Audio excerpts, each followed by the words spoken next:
Today on the Skid Factory, we're putting the finishing touches on Matt's 2JZ powered C33 Laurel.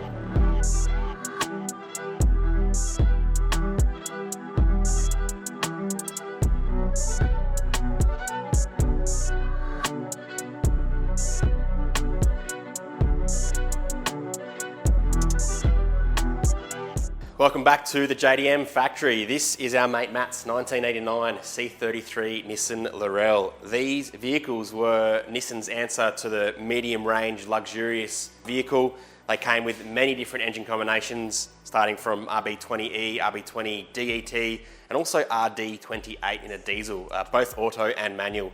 They were very popular in the 90s throughout Japan, and slowly as the years went on and more people binned their Silvias and Skylines, these became more popular in the eye of the performance scene, seeing as they kind of share the platform of halfway between an R32 Skyline and an S13 Silvia.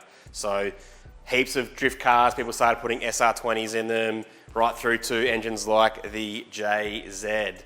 Matt originally had this, was an RB20 DET, had like 350 horsepower, awesome stout little street car, but as the years went on, he wanted to get some more power. So he went and saw our mate Ryan at RK Garage, and he has fitted up this 2JZ, which has pretty well got the full Golby's catalogue. Matt spoke to Golby's Parts and said, hey, want to make a bunch of power? So CP pistons, spool rods, Kelford cams.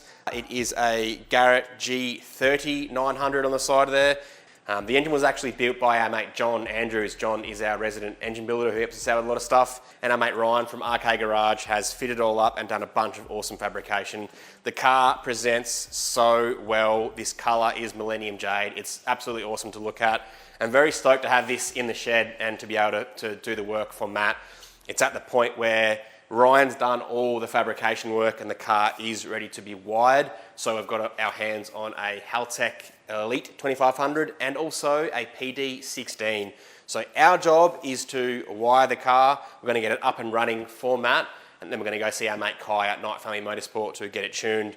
This has been Matt's dream car for so long, and this build has gone on for, geez, I think the last 2 or 3 years maybe. Matt's very keen to see this running, and it's been a long time coming for us to finally get it in the shed. Now that we've got a free hoist, so they're going to hook in, get some wiring done. Al has got a few tips and tricks that we want to show you when it comes to wiring, so we'll walk you through the process.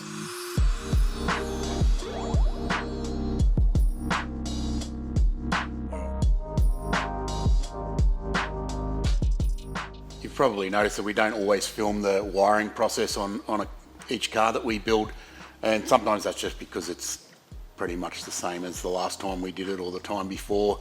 But in this case, for a start, this car's really cool and we've been looking forward to working on it for quite a while. So getting stuck into the wiring and getting it finished is a pretty cool thing.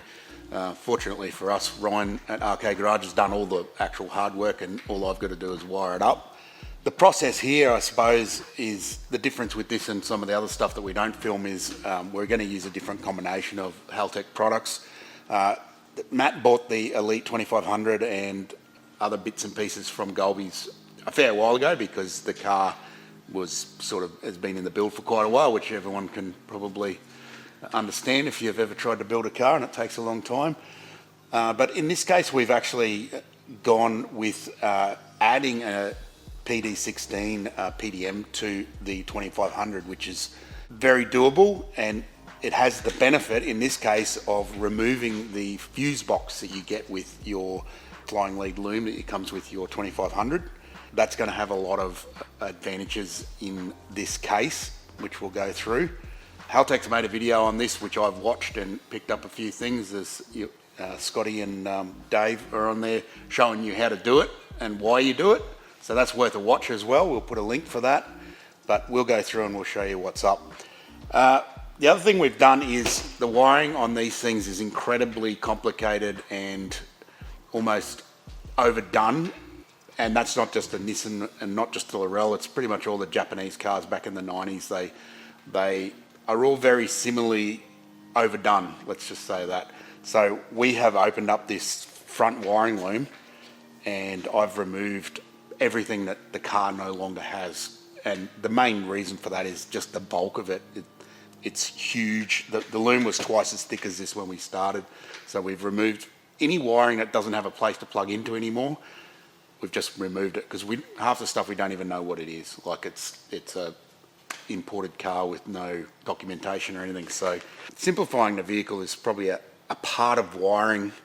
You want to make it work, but you want it to be as simple as possible at the same time. And that is not how the Japanese did it in the 90s. So that's what we've done there. That's pretty much ready to go back in. We've got some repairs to do, which you always have. There's always things broken off. There's always scotch locks on things. So we'll do that once we get it back in the car. But that's just a preliminary thing before we start the actual wiring of the engine. With regards to that, as usual, I've got a list of things. We went through it with Matt, the owner. What are you going to have in this car? What are you not going to have? So you've got to do that straight away. It's not your car. If it's not your car, you've got to do that straight away. You've got to ask them what they want. You know I don't like AC just because it's complicated and the car doesn't have it, so that's good. So I've written down no AC. That's one thing you don't have to worry about. The next thing we've got to do is some stuff that's very specific to having a PDM or a PD16, or even if you've got a Nexus R3 or R5 that's got a built-in PDM. We've got to find out how much current the things that we're going to drive are going to draw so we can allocate them to the correct output on the PDM or the R3 or R5. So let's go and have a look at that. Most of the time you can just use your brain and Google what a certain part draws current-wise, so stuff like ignition coils and fuel pumps. You can find the advertised current rating online, but you can't always trust Google, so sometimes it is best to check yourself. In this case, we're going to check the thermofans. Thermofans vary in both blade size and motor size, so the current rating will just changes so much. So we've got some wire twisted and taped onto the thermofans.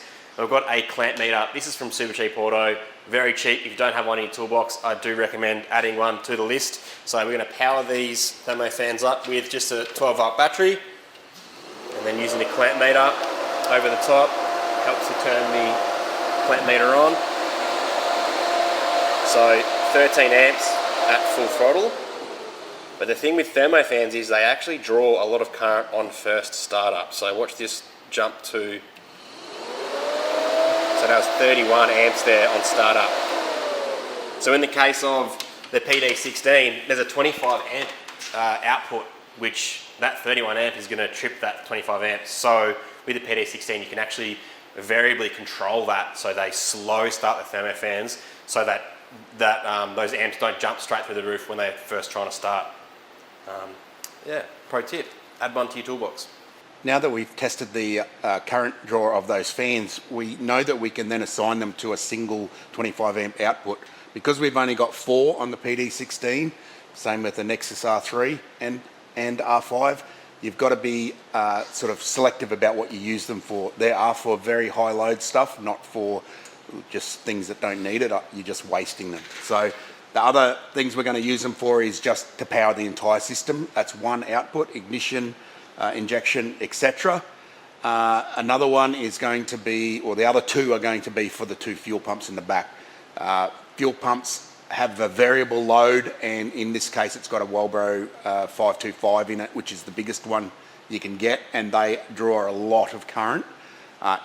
If they can't draw a lot of current, they're not going to work properly and you're not going to get the performance out of it. So you have to be careful with those pumps and make sure they've got exactly what they need current-wise. Our next step is just chop that fuse box off, as we mentioned, and we're going to rearrange the wiring a little bit. We're going to simplify it a lot with the PD16. One thing to note with the PD16 and any other CAN device is that if you're doing something like cruise control, which we are in this car, you can't run anything that's to do with cruise control or throttle or anything like that. It can't go through an auxiliary device. It has to be connected directly to the main ECU, and that's just a safety thing, and it's programmed into the software that you cannot use it if it's not connected directly to the ECU. So keep that in mind when you're planning your pin out, that even silly little things that you wouldn't think would be important, like clutch switch and brake switch, they have to go into the main ECU because they're an input for the actual cruise control, and the cruise control is connected to the drive-by wire, and everything drive-by-wire is a safety thing as far as controlling the engine speed. So we've got all that sort of mapped out. Now we're ready to start chopping into things. We'll then fit the loom into the car. We know where we're going to put the ECU and PD16 now, and then we can work out where's the firewall. It's here. Okay, mark that out. Then we start running the wires.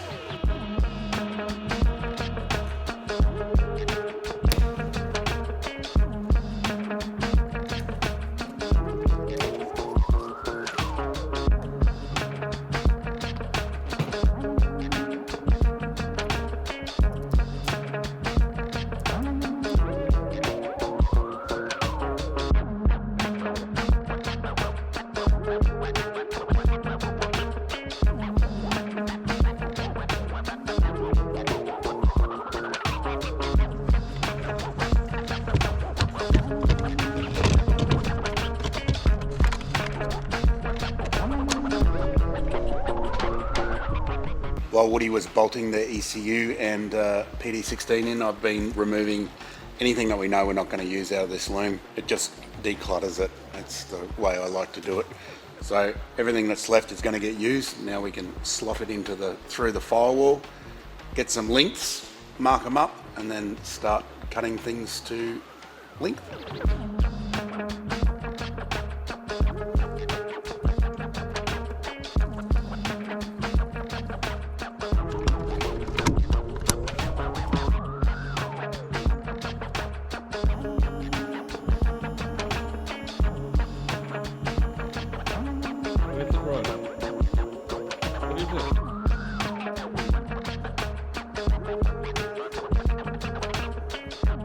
Let a man talk, bro. Let a man be able to see what he's doing.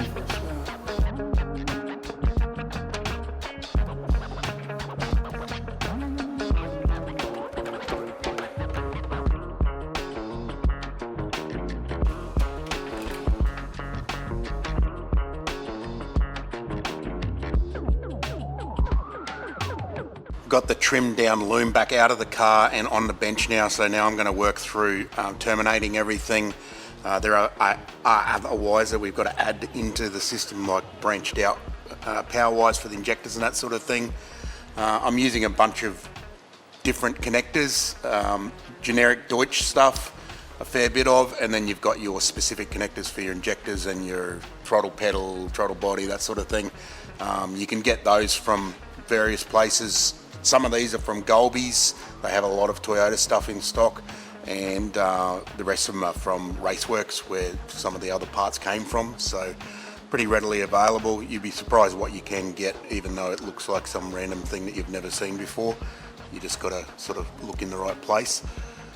So now the process is just terminating everything, adding wires. I'll slowly cover everything with this sort of snakeskin stuff that we use, right down to the main body of the loom, and then the rest of it will be sort of covered in a split version of that. This car is pretty nicely presented, and there's a lot of work gone into the engine bay and that sort of thing, so we are hiding the wiring underneath the inlet manifold. Yes, it does take more time and makes it a lot more difficult to deal with, but you got to put the effort in if that's what the owner wants. And obviously it's going to cost a little bit more to do that because it just takes more time, so got to consider that before you request lots of things on your engine, on your wiring system. If you're not doing it yourself, think about how long it takes, because that's really, time is money, and that's how it works.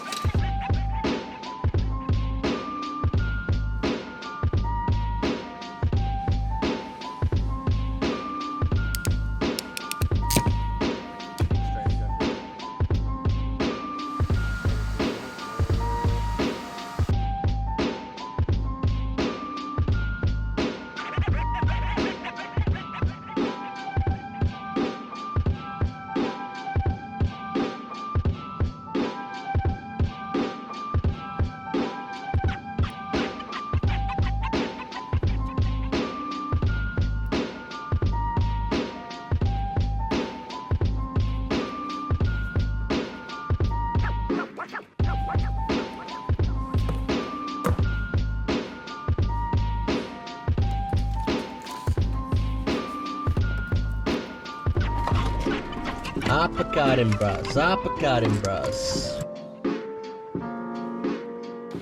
Are you going to do that alternator bolt up, or will I do it? Or how about neither of us do it and let the dyno rattle it off? The wiring loom's fitted back into the car, and Al has powered up the ECU and is starting to configure both the PD16 and the Elite 2500. The wiring loom has been tucked kind of away. Al went above and beyond to try and hide the wiring, and it suits well with the nice looking engine bay. And of tuck is the word of the day. The standard body wiring, the fuse box is actually then mounted up under the headlight here too, so that's up and hidden away.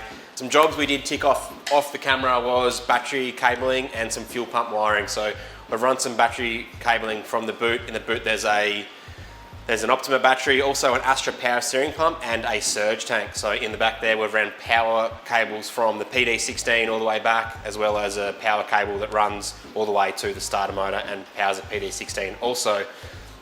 In the back there, the Astra power steering pump, that was done by our mate Ryan from Arcade Garage. It's got hard lines to the front here, to the rack. It just cleans up the engine bay so much too. There's no massive power steerings to leak on top of the alternator and ruin it, so that's all good.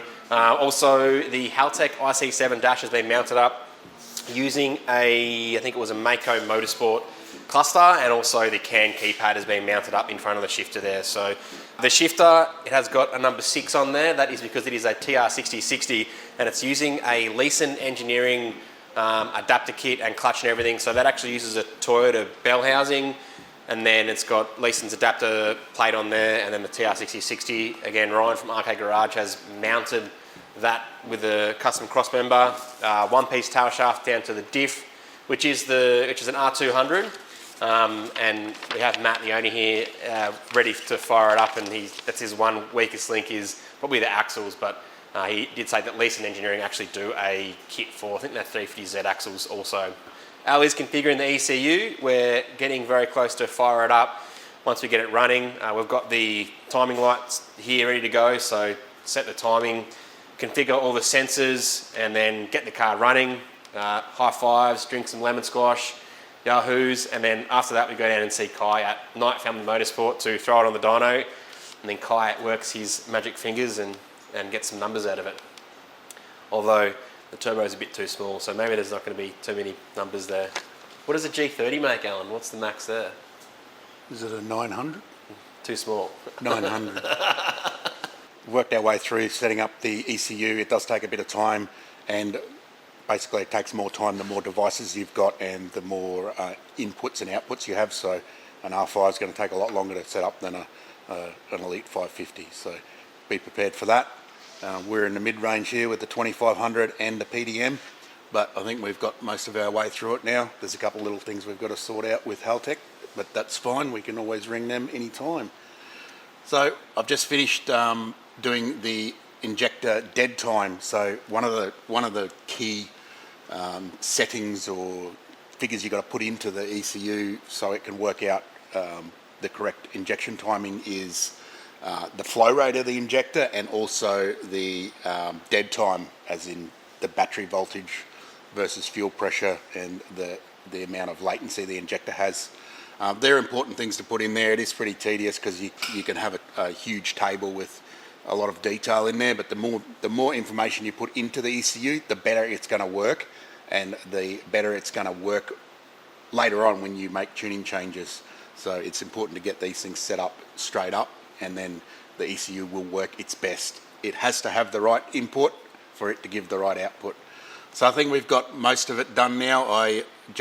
We had to actually identify the injectors because we didn't fit them, but that turns out they're Raceworks 1200cc INJ 504. So we've got the data off the Raceworks website.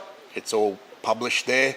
There was actually a hell of a lot of data and stuff that we probably didn't need, or if we do need it, I don't know what it is, but it's all there, so just go looking for it.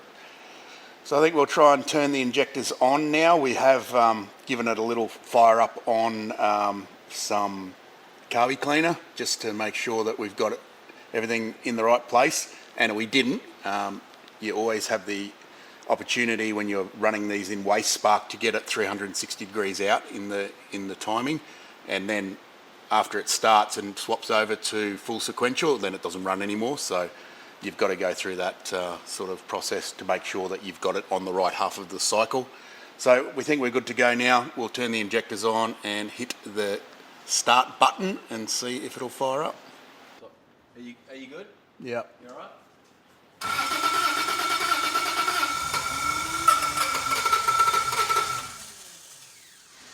In a sec. Please hold. Yeah. What the hell?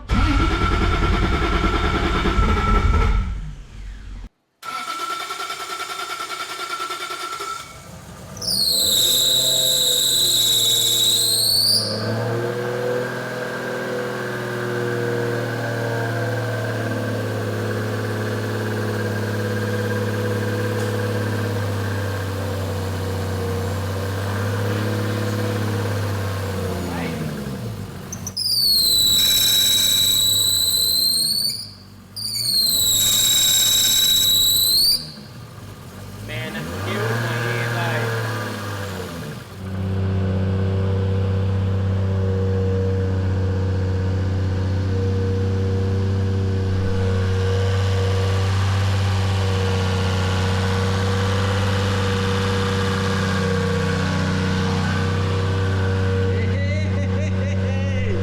Stay, bros.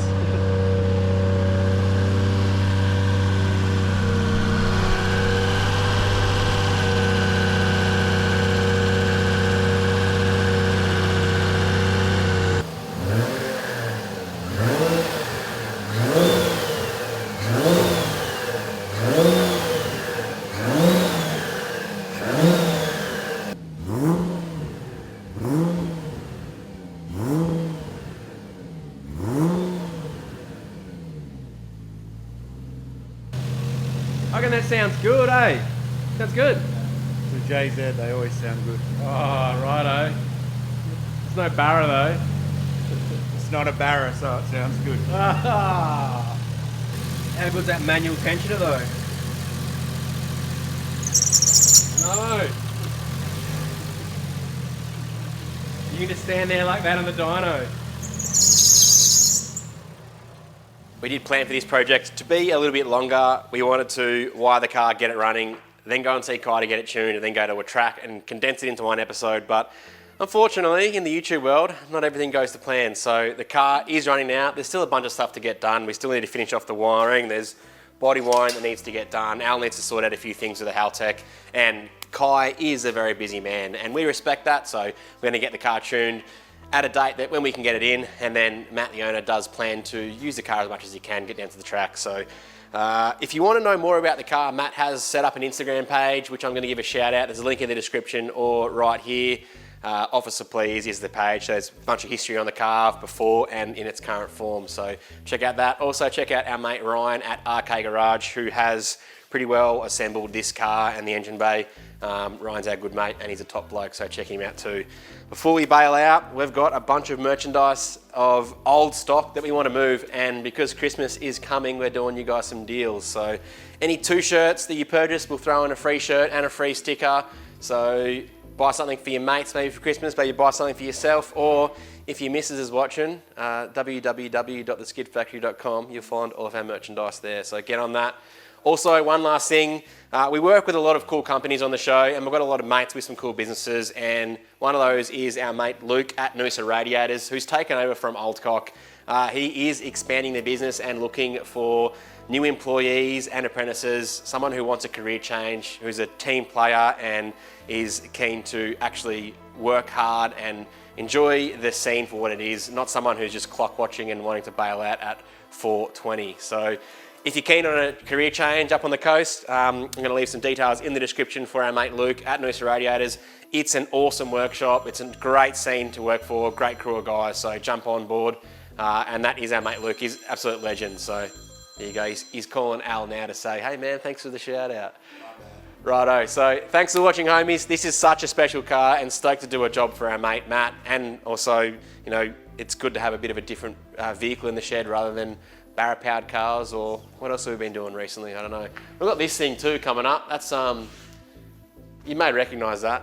You can't go past the 33 GTR wheels, so pretty recognisable vehicle. Actually, can you see that there's Well, you can see there's an engine in there, so just that engine's got to come out. We've got to stunt cock that later. So It's like a Lamborghini.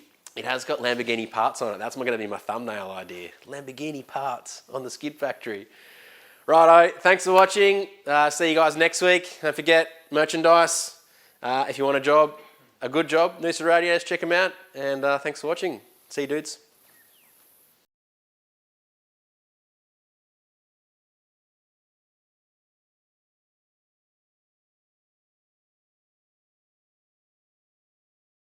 Scratch the muffler, Klopfy. Mate, what have you done? What have you done? Hey, what muffler is that? Because it actually sounds good. SP.